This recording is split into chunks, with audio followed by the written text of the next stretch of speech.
सोन माटी का हम लोग अगला कहानी देखेंगे जो कि बहुत इंपॉर्टेंट है, जो कि दहेज प्रथा पर आधारित है ये कहानी। और उसका जो नाम है मलकी बहू। मलकी एक लड़की है, समझिएगा, मलकी एक लड़की है जिसका पति का नाम बिसुन है। और बिसुन जो है बीए पास है, बेरोजगार है। मलकी एक लड़की है जिसका पति का नाम क्या बताया आपको कि बिसुन है।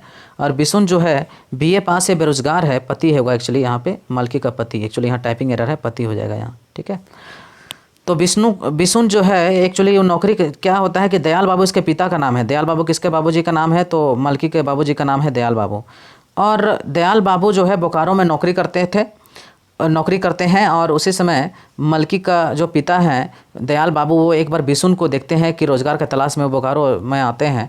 और उसमें देखते हैं कि लड़का काफ़ी फिट फाट है, काफ़ी अच्छा है और पढ़ा लिखा भी है, तो हमारे मलकी के लिए बेस्ट होगा ये लड़का जो बिसुन है वो, है ना। तो बिसुन जो है लड़का दयाल बाबू सोचते हैं कि हमारे मलकी के बहुत परफेक्ट होगा और शादी की बात करने लगते हैं। और जो दयाल बाबू बोलते हैं बिसुन से कि तुम हमारे मलकी से विवाह कर लो और तुमको हम इसके बदले में क्या करेंगे कि 40,000 देंगे और एक फटफटिया देंगे। 40,000 नगद देंगे और एक फटफटिया देंगे। तो ये बात होता है। तो क्या होता है जो है दयाल बाबू उनको क्या करते हैं 40,000 नगद देते हैं, लेकिन फटफटिया जो है 1-2 साल के बाद देने की बात करते हैं। मलकी का शादी का जो है 1 साल बहुत हंसी खुशी से बीता। मलकी का शादी का जो है 1 साल बहुत हंसी खुशी से बीता। उसके बाद बिसुन जो है परेशान करने लगा मलकी को, और उसके जो माता पिता हैं बिसुन को वो भी परेशान करने लगे। थोड़ा लोभी, थोड़ा लालची थे और कहने लगे तो तुम्हारा बाप जो फटफटिया बोला है वो हमको चाहिए और फटफटिया नहीं चाहिए। अब तो हम बैठे हुए हैं, तो हमको कुछ नगद ही दे देने बोलो। जो पैसा है सो 40,000 दे दिए हैं, लेकिन जो फटफटिया का पैसा होता है वो हमको दे देंगे।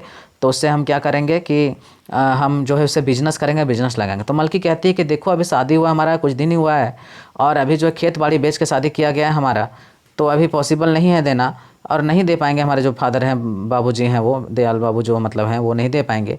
तो मत मांग करो अभी, जो दे ही नहीं पाएंगे। तो बोलता नहीं, देना तो पड़ेगा ही जैसे भी होगा। और बिसुन जो है हर 1-2 दिन में दयाल बाबू के घर आने लगे। कभी कभी तो सुबह लोग सो के उठता भी नहीं था, तो एक दिन आ गए और खाटी पे बैठ के बोलते हैं कि हम जो है यहाँ नाश्ता करने पानी पीने नहीं आए हैं। जब दयाल बाबू बोलते हैं कि खा पी लीजिए, कुछ कर लीजिए नाश्ता वास्ता, तो बोलते नहीं आए हैं, हमको जो आप बोले थे कि पैसा चाहिए दीजिएगा फटफटिया ला वो दीजिए। तो बोलते हैं कि अभी तो हम 2 खेत बेच करके बेटी का विवाह किया, अब तुमको हम कहाँ से दे पाएंगे, अब 3 साल के बाद ही दे पाएंगे, हम पहले भी बोले थे वो चीज़ को। तो बोलता नहीं हमको चाहिए और नहीं दीजिएगा तो फिर जान लीजिए, फिर मलकी को आप जिम्मा लगा लीजिएगा या ऐसा कुछ करके इसको बोलता है। तो दयाल बाबू बोलता है जो करना करिए, हमारे पास पैसा नहीं है।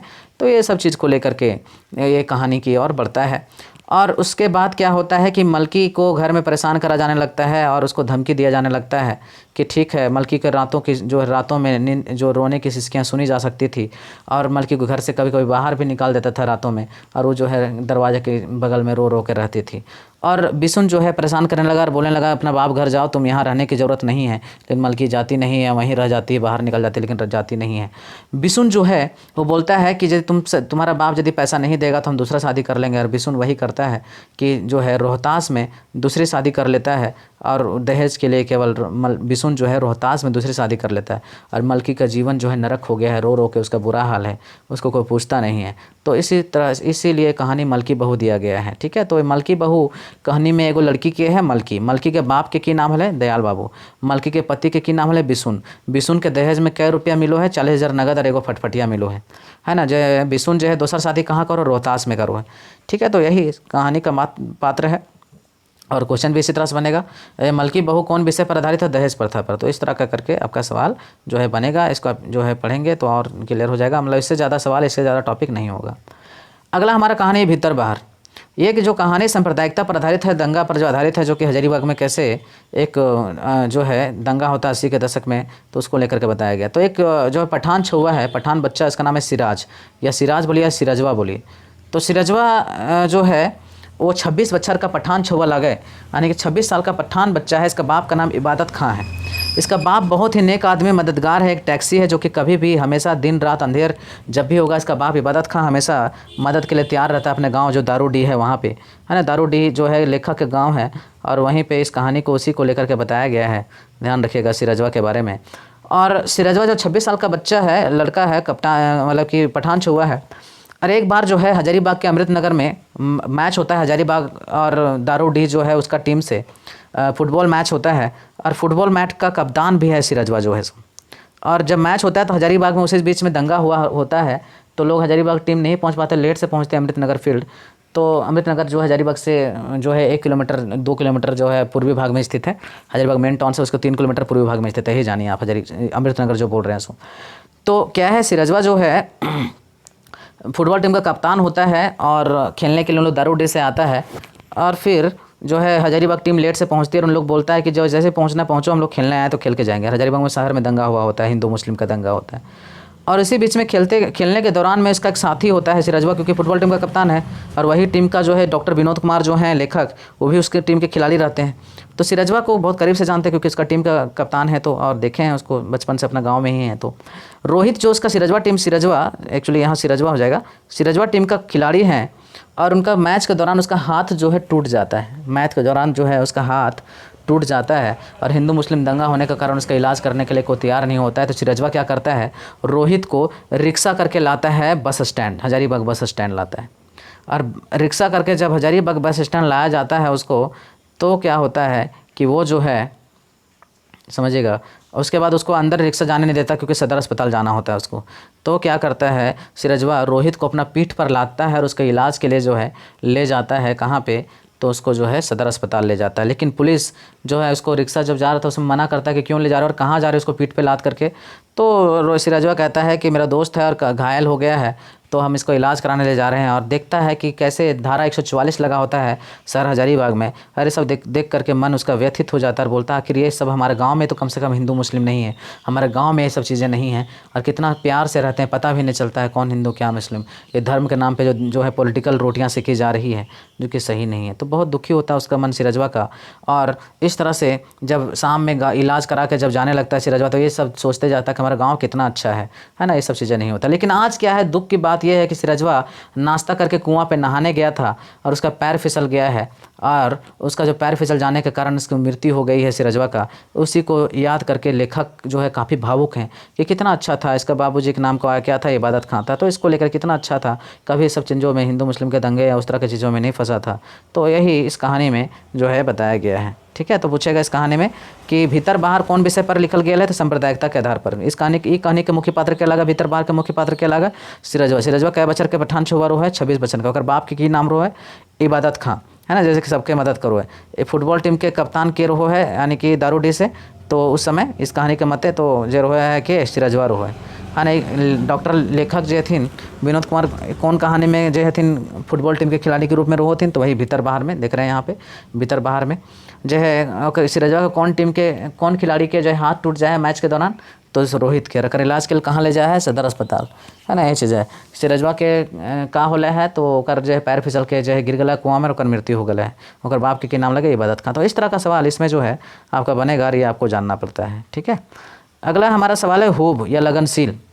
लगनशील बोला जाता है, लगनशीलता से किसी भी चीज़ को हासिल की जा सकती है और वही इस कहानी में प्रूव करता है ना। एक गरीब लड़का है, इसका नाम है दामोदर, पढ़ने का बहुत खूब है, पढ़ने का बहुत लगनशीलता है इसमें, है ना, किसमें, दामोदर में।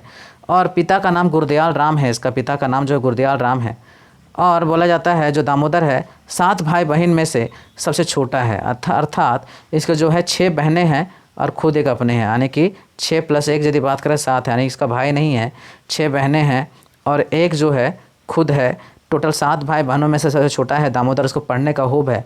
और गुनेसर बाबू जो कि गांव का गरीब अमीर किसान है, उसी घर में उसका बाप गुरदयाल राम काम किया करता था, लेकिन वो अब रहा नहीं, उसका पिता की मृत्यु हो गई है, यानी गुरदयाल राम का मृत्यु हो गया है।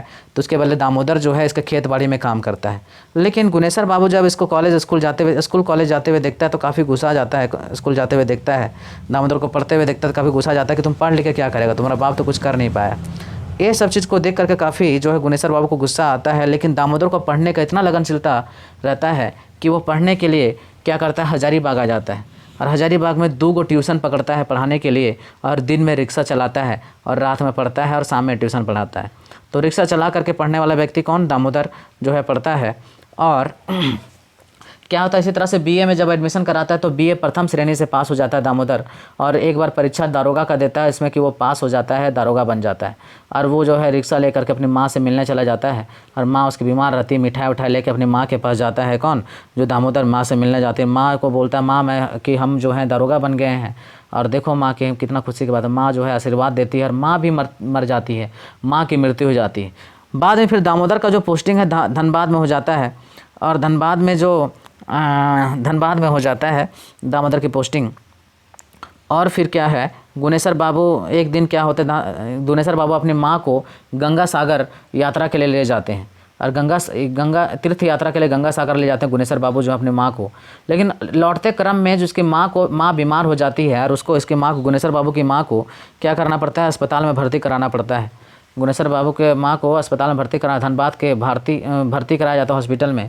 और क्या होता है, गुनेसर बाबू जो है इलाज के लिए 4,000 रुपये अस्पताल में दे चुके होते हैं, लेकिन इसका 5,000 रुपये और घटता है।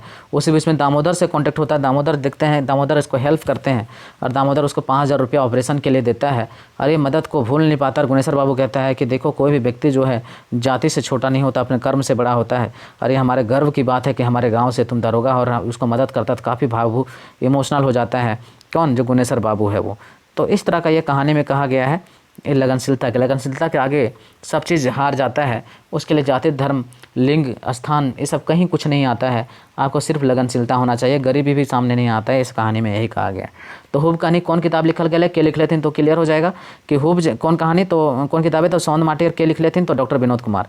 ये कहानी के मुख्य पात्र के लगे दामोदर है ना। दामोदर पढ़े के लिए जो है कहाँ जाए, हजारीबाग वहाँ की काम करो है, तो रिक्शा चलाओ और 2 ट्यूशन पढ़ाओ है। दामोदर जो है BA कौन श्रेणी से पास करो, प्रथम श्रेणी से पास करो है। दामोदर पढ़ लिख के की बनो, दरोगा बनो है। दामोदर 7 भाई बहन में कै नंबर में के रहो है, सबसे छोट रहो है कर, यानी कै बहन थे न कर 6 गो थी। दामोदर के बाप की नाम है गुरुदयाल राम। गुनेसर बाबू जो है ककर एक गांव के एक अमीर किसान, तलियाल किसान के रहो है गुनेसर बाबू है ना। ककर काम करो लगे शुरू में जब दामोदर है गांव में गुनेसर बाबू के घर। गुनेसर बाबू अपन माँ के जो है तीर्थ यात्रा में कहाँ ले जाते हैं, गंगा सागर। माँ बीमार हो जाते कहाँ भर्ती कराते हैं, धनबाद हॉस्पिटल। जो है कते सहायता करो है रुपया के रूप में दामोदर बाबू गुनेसर बाबू के माँ के इलाज के लिए 5,000 रुपये।